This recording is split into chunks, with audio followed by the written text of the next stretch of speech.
안녕하십니까, 레필입니다. 1월 10일 두산 에너빌리티 보도록 하겠습니다. 증시 먼저 보겠습니다. 코스피 0.75% 하락했고요. 코스닥은 1% 하락했습니다. 오늘은 옵션 만기 하루 전이었고요. 거기에 맞춰서 증시가 좀 좋지 않은 방향으로 진행이 되었습니다. 이게 하루 전에 하락을 했다라는 것은 내일도 추가적인 하락이 나올 수 있고요. 24년 첫 해 옵션 만기가 조금은 눌러지면서 진행이 되고 있습니다. 외국인 투자자, 기관 투자자 양매도 진행되었고요. 코스피에서는 200억 매도, 기관 투자자가 1,400억 매도했습니다. 코스닥에서도 외국인 투자자 2,200억 매도하면서 많은 매도를 했고요. 기관 투자자는 550억 정도 매도를 했습니다. 자, 코스피 고점을 찍고 지금 한 6일, 7일 정도 연속으로 하락을 하고 있습니다. 그래서 연말에 좀 바짝 반등을 했던 그런 종목들도 좀 빠지는 종목들이 많이 보이고 있고요. 거의 100포인트 이상 빠지면서 좀 이제 조정을 길게 늘리고 있습니다. 그래서 21선과도 좀 갭을 벌리고 있는데요.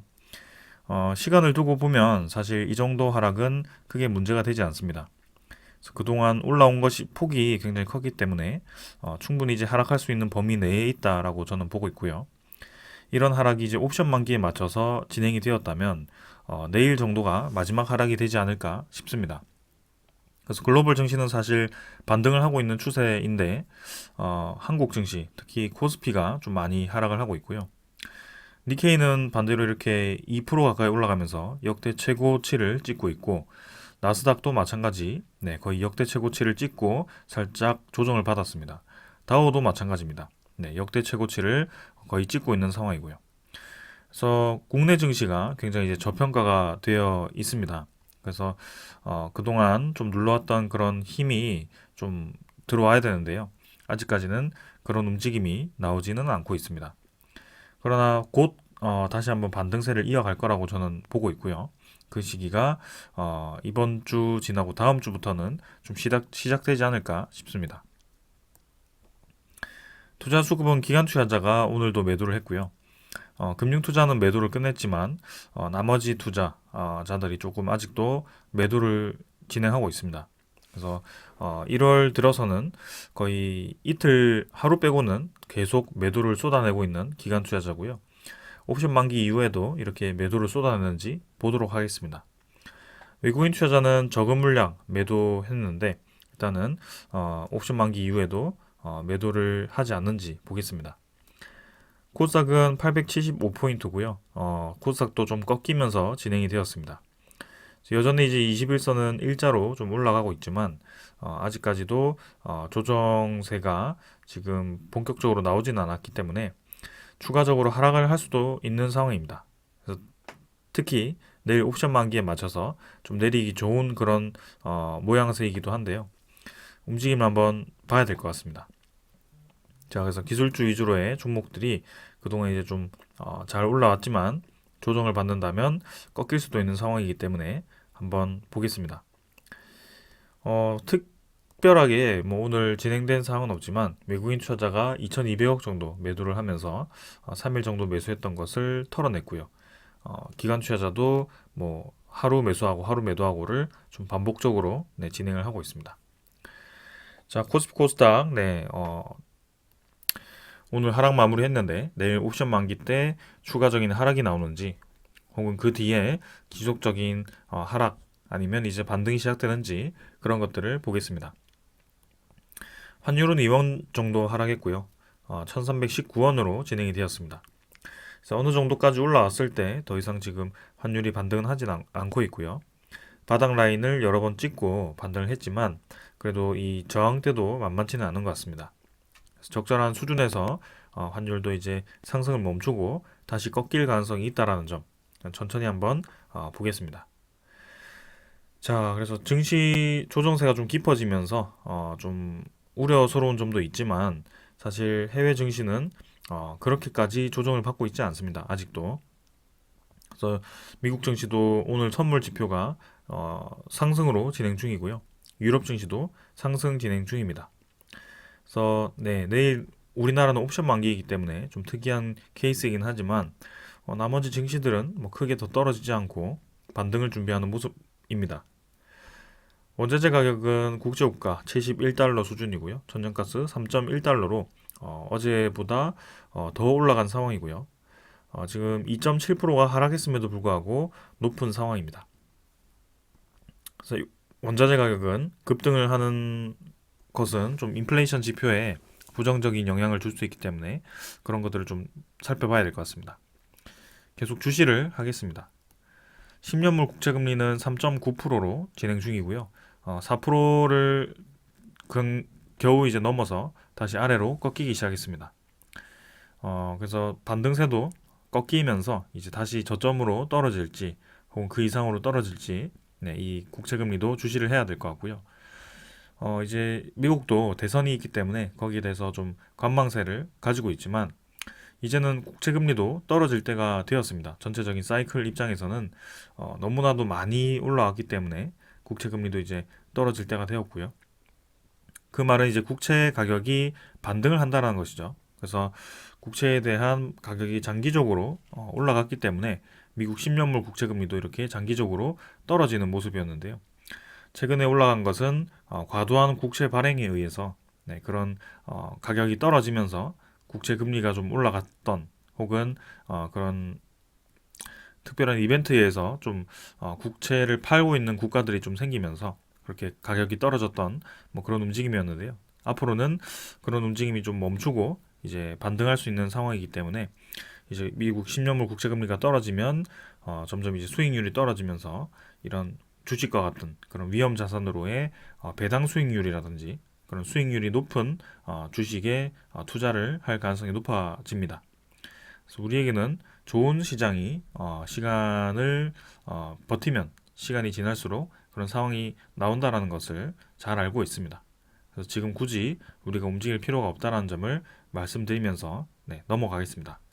저는 여기까지 하고 종목으로 가겠습니다. 두산 에너빌리티 보겠습니다.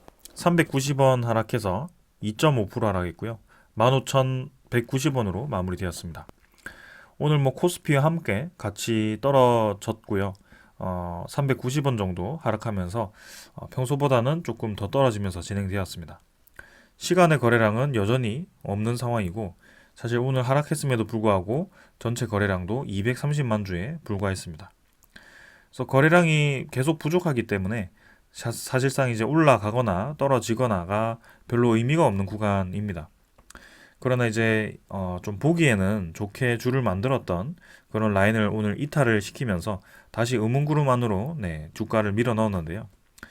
이 부분이 이제 두산 에너빌리티만 이런 식으로 진행되었다면 수렴 구간에서 이제 하방으로 꽂는 방향으로 진행된다라고 볼 수 있겠지만 오늘 사실 전반적인 증시가 다 하락을 했고 그리고 옵션 만기 전날이라는 그런 특수한 케이스가 있기 때문에 이 하나를 가지고 모든 걸 판단하기는 어렵습니다. 그래서 거래량이 터지면서 좀 악재에 의해서 이렇게 쭉 눌러졌다면 좀 좋지 않은 자리라고 말씀을 드리겠지만 지금과 같은 흐름이라면 뭐 내일 추가적인 하락이 나올지 모르겠지만 적절하게 이평선을 다지면서 다시 V자로 올라갈 가능성이 높아 보이고요. 그리고 옵션 만기가 끝나면서 이제 그런 이벤트가 해소되면서 우리가 기다리는 그런 소식이 나온다면 이 구간은 가볍게 뚫어갈 거라고 보여집니다. 그래서 지금은 부족한 거래량이 주가를 계속 올리지도 않고 떨어뜨리지도 않고 계속 가둬놓는 모양새인데요. 주가를 움직이기 위해서는 결국에는 이런 것과 같은 거래량이 필요하다는 것을 계속 말씀드리고 있습니다. 그러는 와중에 이제 거래량을 죽인 채로 이런 수급들은 계속 주식을 매수를 하고 있고요. 전체적으로는 계속 두산 에너빌리티를 모아가는 추세가 아직도 이어지고 있습니다. 그래서 우리는 천천히 접근을 하면서 그 추세에 맞춰서만 계속 움직이면 될 것 같고요. 지금 뭐 여기를 얼마나 더 횡보를 하든 여기서 떨어졌다가 올라가든 아무 문제가 없습니다. 결국에는 그 지나온 과정에 불과하고요. 이때도 이제 올라갔다 떨어지면서 결국에는 그 이상 지금 치고 나간 상황이고 지금도 마찬가지입니다. 어떻게 될지 이 차트만 보고는 우리가 알 수 없기 때문에 참고만 하고 좀 이렇게 진행을 하면 될 것 같습니다. 자, 그래서 뭐 차트는 사실 더 분석 드릴 건 없고요. 일단 최저점 라인은 지키면서 V자 올라갔고요. 이 그 두 번째 이제 지지 라인에서 좀 시간을 끌면서 진행 중입니다. 이전처럼 공매도가 상환되면서 좀 빠르게 치고 나가는 흐름이 나오지는 않고 있는데요. 그 흐름이 분명히 저는 다음 주, 느리면 이제 다다음 주에는 좀 나오지 않을까 싶습니다. 그래서 이번 주는 그냥 가볍게 좀 지켜보시고 옵션 만기가 포함되었고 또 이제 금요일이다 보니까 가볍게 좀 보시면 될 것 같고 그 다음 주를 좀 보시면 좋을 것 같은데요. 한번 기다려 보겠습니다. 자, 그리고 이제 일별 거래량이 계속 부족하기 때문에 거래량을 터뜨릴 수 있는 그런 이제 이슈가 좀 나와야 된다. 그 이슈가 11차 전력 수급 기본 계획이라든지 뭐 신규 원전에 대한 수주 소식이라든지 그런 것들이 될 가능성이 높고요. 그리고 이제 두산 에너빌리티가 원전이 아니더라도 뭐 대형 LNG 터빈을 수주한다라든지 대형 EPC 공사를 수주한다라든지 그런 것들이 또 있을 것 같습니다. 자, 그래서 그런 소식들을 우리가 좀 기다리면서 지켜보고 있고요. 이제는 한 페이지 전체를 보더라도 거래량 자체가 300만 주를 넘어가는 날이 없었습니다. 그래서 한 달 동안 전체 거래량 평균 일평균 거래량이 200만 주 정도 밖에 되지 않는다는 것이고요. 200만 주라고 한다면 전체 거래량이 6억 4천만 주 정도가 되는데 6억 4천만 주의 1% 수준이 640만 주죠. 그 중에 절반이 320만 주입니다. 그래서 전체 거래량이 0.5%가 320만 주인데 그것보다도 지금 200만 주면 요거의 한 60% 수준밖에 되지 않죠. 그래서 전체 거래량이 0.6을 곱해서 0.3%밖에 되지 않는다라고 보시면 될 것 같습니다. 한 달 동안 두산 에너빌리티의 거래가 0.3%밖에 진행되지 않았다라는 것이고요. 그게 지금 이 가격대에서 이루어졌습니다.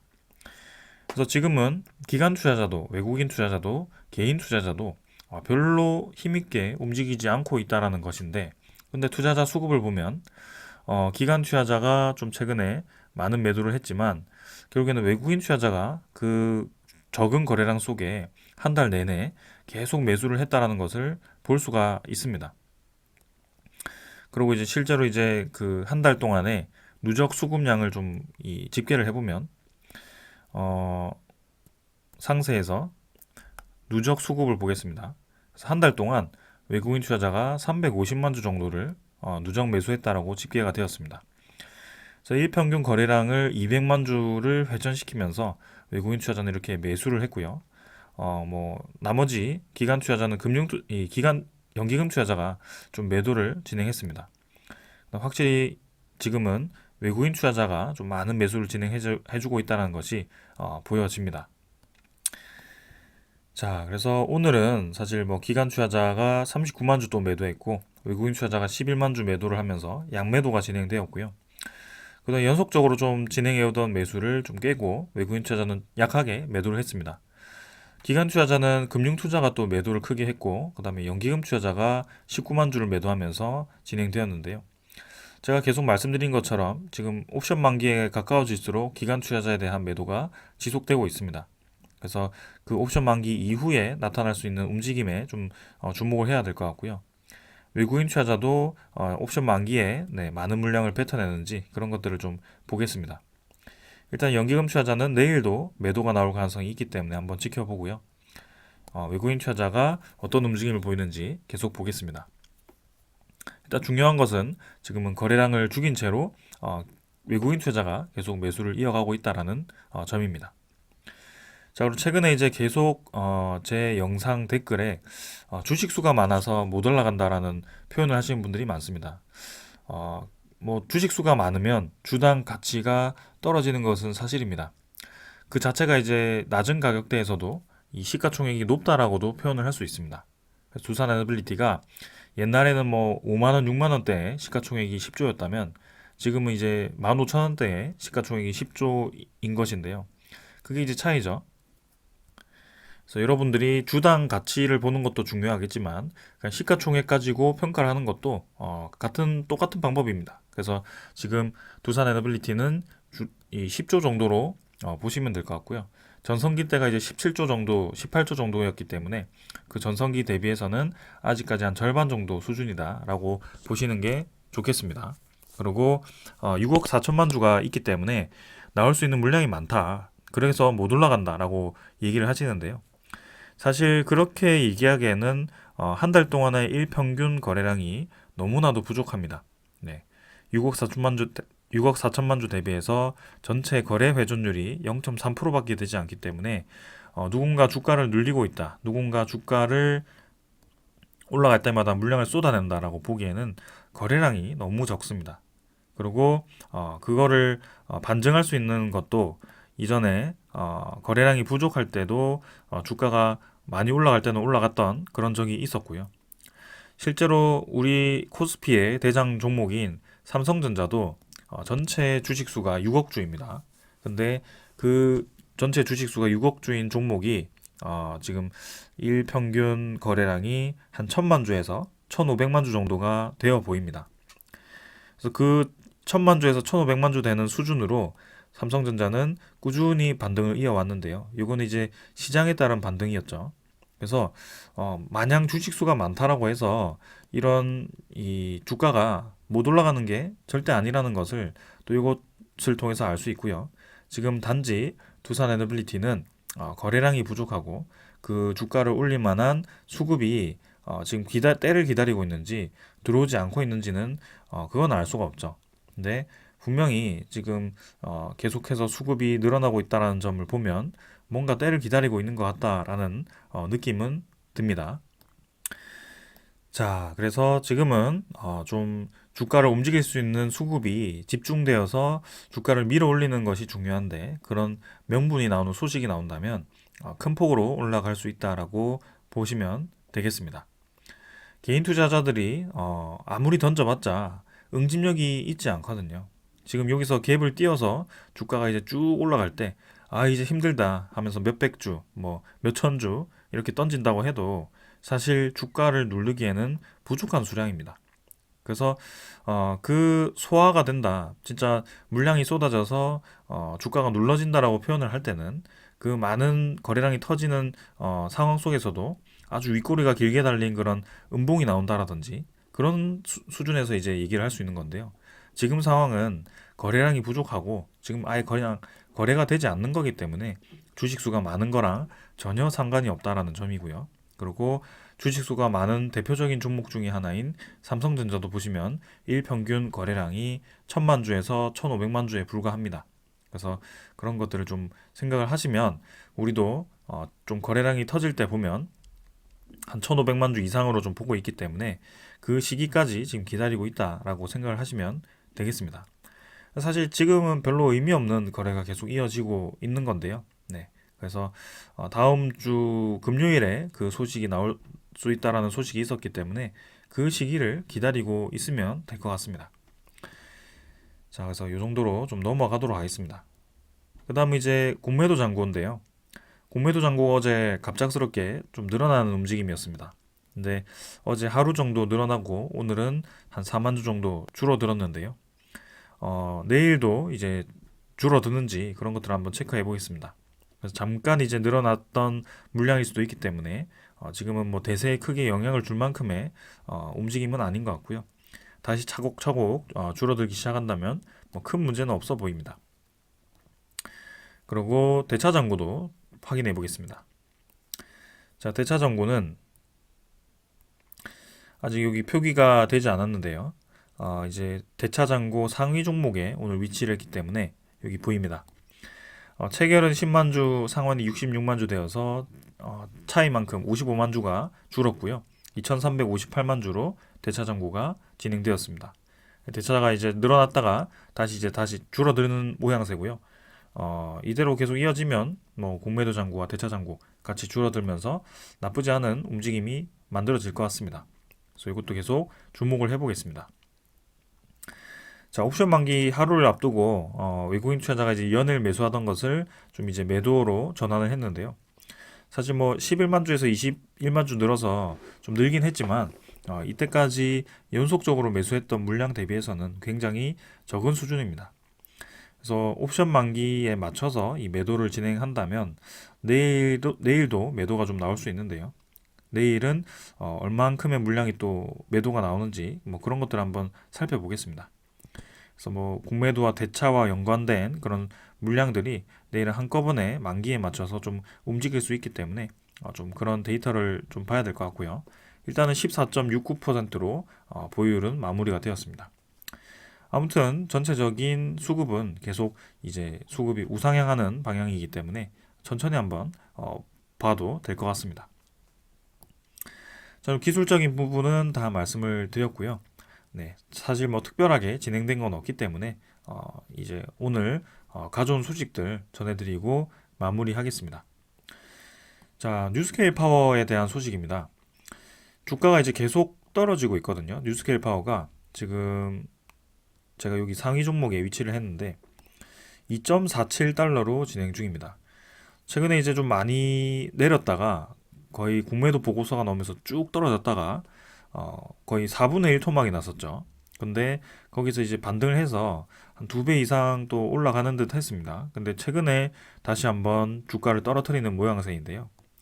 그게 지금 분석이 하나 나왔는데 뉴스케일 쪽에서 공매도 세력이 의심된다라는 표현을 썼습니다.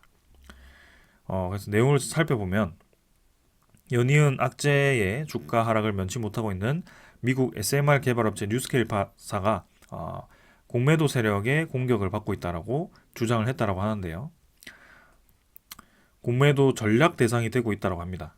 아무래도 최근에 그 CFPP에 대한 그런 아이다호주 첫 번째 프로젝트가 중단되면서 좀 이제 그 공매도에 대한 빌미가 주어졌고요. 그리고 이번에 인원 감축에 대한 또 이제 레이오프라고 하죠. 그래서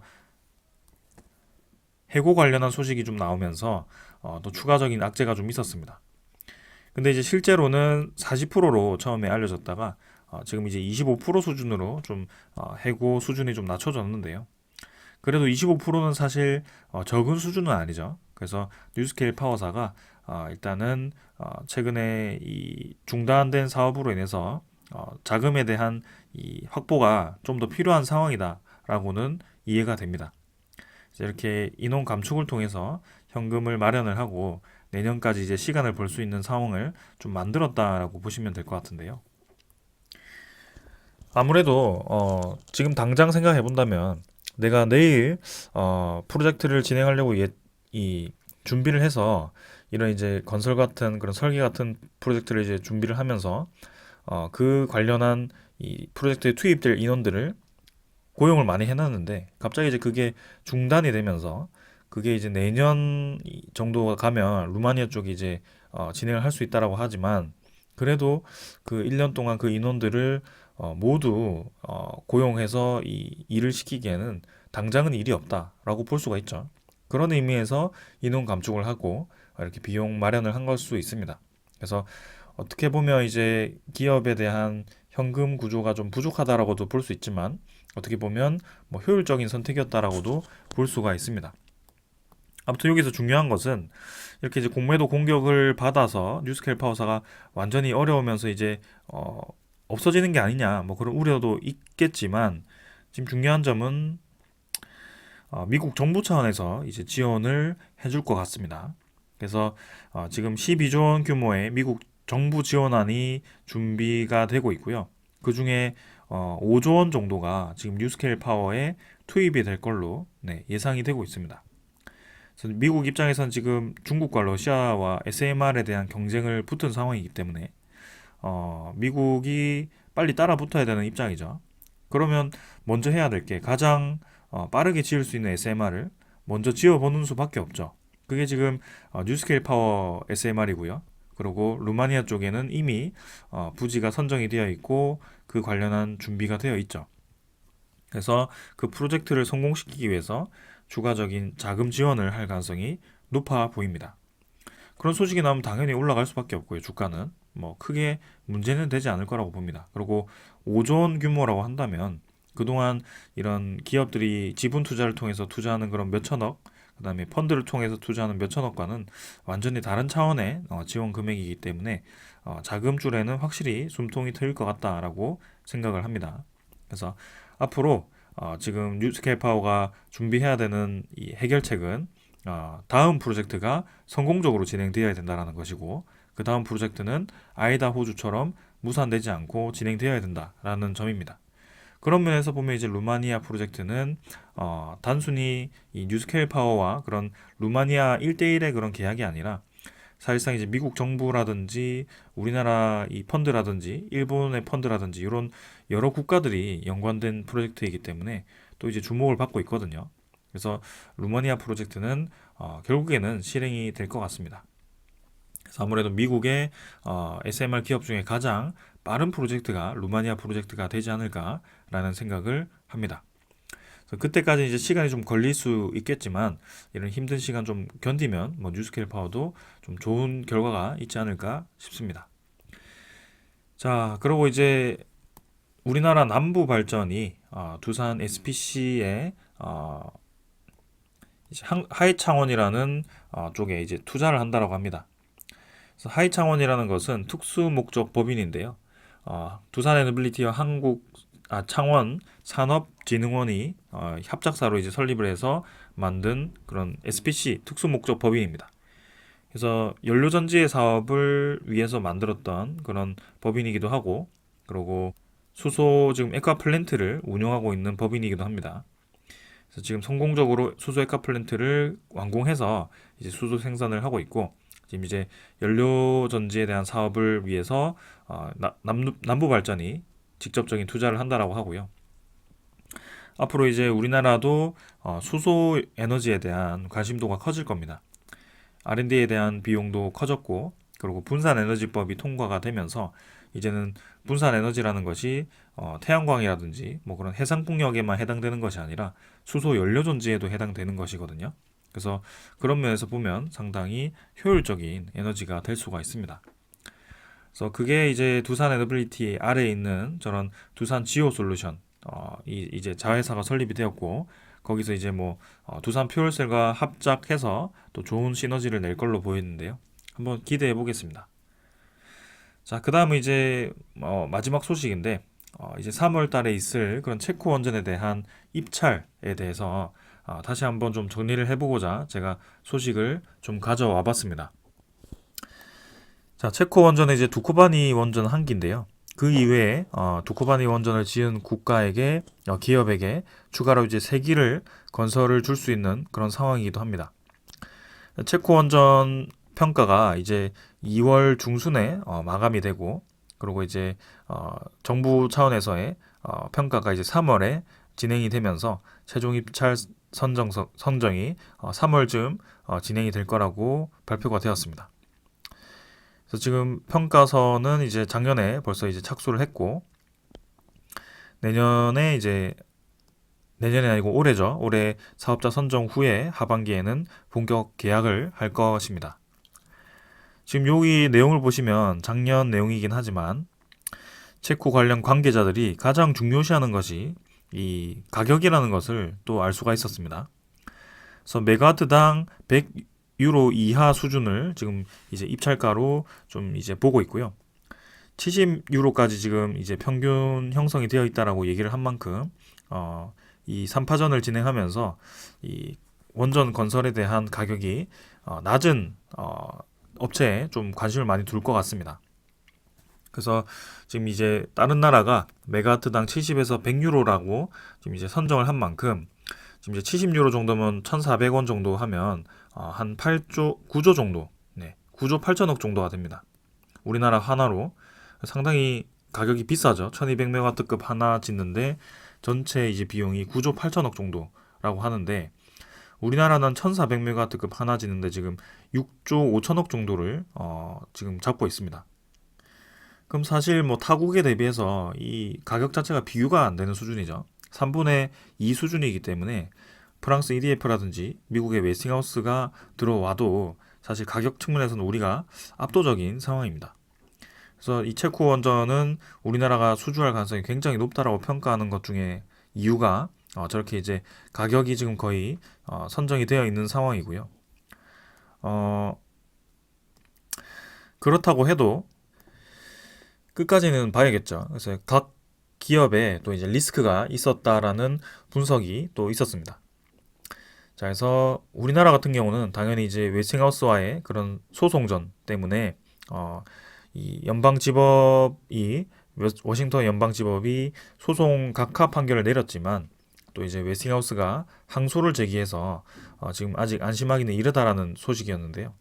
그게 이제 지난해 9월에 그 소식이 이루어졌는데 지금 이제 4개월이 지난 지금까지 아직 그 관련한 소식은 별로 들리지 않고 있습니다. 그래서 지금 웨스팅하우스와의 그런 소송전이 어떻게 될지 또 계속 주목을 하고 있는 상황 속에 네, 그런 중재 사항이 아직은 오픈이 되지 않고 있거든요. 그래서 좀 기다리고 답답하지만 기다리고 있는 상황입니다. 그렇다고 해도 미국 정부 입장에서는 이 수출 금지라는 결정을 내리기가 쉽지는 않아 보이고요. 우리나라와 이제 이 협력을 해야 되는 그런 상황 속에 거의 협력을 할 수밖에 없는 구조죠. 네. 가격이 굉장히 싸게 건설할 수 있는 국가이기도 하고 기업이기도 하고 그리고 이 중국과 러시아에 견줄 만한 그런 기술력을 가진 이 기업이 사실 우리나라 외에는 뭐 프랑스 EDF 정도가 어, 밖에 없죠. EPC 전체를 할 수 있는 기업은 사실 별로 없습니다. 그래서 원전을 설계하고 시공하고 납품하고 그 마지막에 이제 관리까지 안정적인 운영까지 할 수 있는 국가는 정말 이제 몇 되지 않기 때문에 네, 그런 것들을 우리가 좀 이 미국과 협력할 수 있는 좋은 기회라고 저는 생각을 합니다. 자, 그런 면에서 지금 웨스팅하우스가 어떻게 이제 또 진행을 할지 계속 한번 주목을 해보겠습니다. 이게 만약에 체코 원전 발표까지 딱 명확하게 해결이 되지 않더라도 저는 뭐 그 뒤로 미루어도 크게 문제는 없을 거라고 보고 있습니다. 그래서 그게 크게 문제가 되었다면 벌써 웨이싱하우스 아니 그 체코 쪽에서 네, 그 부분에 대해서 리스크를 굉장히 이제 부과를 시켰겠지만 지금 이제 그렇지는 않은 상황이고요.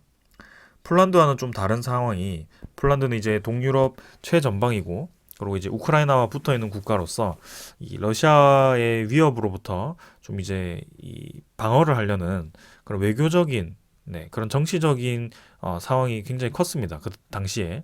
그래서 미국을 이제 배제할 수 없는 상황 속에 우리나라 쪽에 이제 주고 싶은데 이제 기술력으로는 우리나라지만 이 외교 점수로는 또 미국이었기 때문에 어쩔 수 없이 정부 차원의 그 원전을 웨스팅하우스로 준 거고요.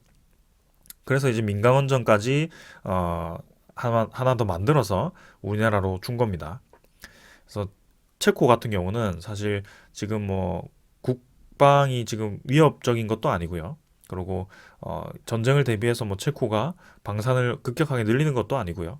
그런 면에서 본다면 사실 이 체코 입장에서는 가장 효율적인 에너지를 따진다면 가격으로 따질 수밖에 없습니다. 그래서 그 입장이라면 우리나라가 굉장히 유리하다라는 점이고요. 이 웨스팅하우스 같은 경우는 웨스팅하우스와 파트너사인 벡텔이 둘 다 민간 기업입니다. 그리고 최근까지 건설했던 그런 이제 이 보글 원전 3, 4호기죠. 그게 굉장히 지연이 되면서 상당히 이제 문제가 많았는데요. 그런 것들에서 이미 신뢰도가 많이 떨어지죠. 그리고 가격이 비싸다는 점이고요. 프랑스 EDF도 마찬가지입니다. 영국에서 짓고 있는 그 원전이 계속 이 원전 프로젝트가 지연이 되면서 문제가 발생하고 있고요. 사실 미국보다도 더 비싼 게 프랑스 EDF의 원전 건설 비용입니다. 그래서 그걸 줄이기 위해서 지금 이제 EDF가 낸 게 체코 그 아까 한 기를 주면 세 기를 더 할 수 있다라는 얘기를 했죠. 그 네 기를 다 합쳐서 그냥 한꺼번에 계획을 세운 겁니다. 그래서 그 네 기를 EDF가 꼭 건설을 해야만 그 가격에 건설할 수 있다라는 그런 이제 제안을 한 것 같고요.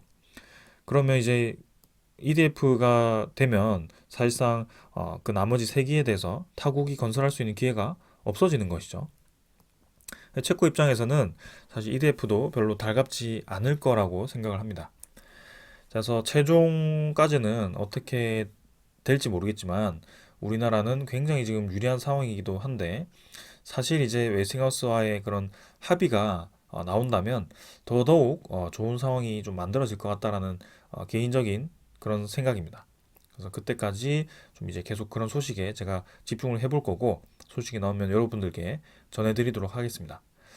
자, 오늘 여기까지 하고 마무리하고요. 뭐 내일도 옵션 만기이기 때문에 오늘과 같은 뭐 지지부진한 흐름 충분히 나올 수 있습니다. 그러나 뭐 다음 주 이제 1월 말 그리고 2월 넘어서 이제 3월 들어가면 본격적인 소식들이 들어올 거기 때문에 거기에 맞게 이제 주가가 움직일지 좀 지켜보면 되겠습니다.